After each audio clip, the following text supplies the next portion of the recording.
বাসার সবসময় আমার একটা প্রিয় একজন অ্যাক্টর।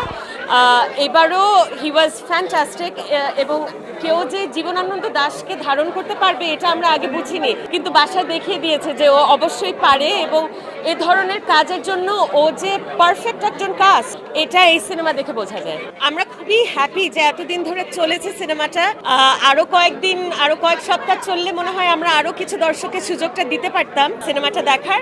তবে আশা করি যদি কোনো চ্যানেল বা কোনো ওটিটি প্ল্যাটফর্মে আসে তখন সবার জন্য এই সুযোগটা থাকবে। ও জার্মানি, সবসময় জার্মানি। 2014-তে চ্যাম্পিয়ন ছিলাম, তার পর 2টা বিশ্বকাপে খুব খারাপ লাগছিল।